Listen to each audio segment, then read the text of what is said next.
চাঁদে স্থায়ী গবেষণা ঘাঁটি গড়ার পরিকল্পনার অংশ হিসেবে সেখানে একটি পারমাণবিক বিদ্যুৎ কেন্দ্র নির্মাণের বিষয়টি বিবেচনা করছে চীন।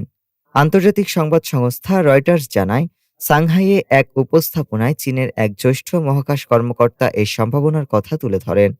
চীন ও রাশিয়ার যৌথ উদ্যোগে পরিকল্পিত international lunar research station ILRS পরিচালনার জন্য বিদ্যুৎ সরবরাহ নিশ্চিত করতেই এই পারমাণবিক কেন্দ্রের কথা ভাবা হচ্ছে। চীন ২০৩০ সালের মধ্যে চাঁদে নভোচারী পাঠানোর লক্ষ্য নির্ধারণ করেছে।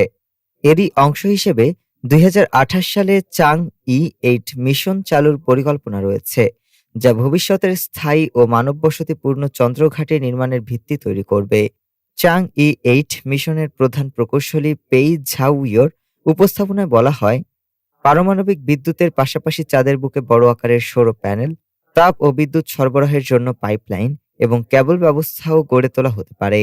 বিশ্লেষকদের মতে, এই পরিকল্পনা বাস্তবায়িত হলে মহাকাশ গবেষণায় চীনের সক্ষমতা নতুন মাত্রা পাবে এবং ভবিষ্যতের কেন্দ্র অভিযানে শক্তির নিরবিচ্ছিন্ন যোগান নিশ্চিত হবে। ডেস্ক রিপোর্ট, আজ বার্তা।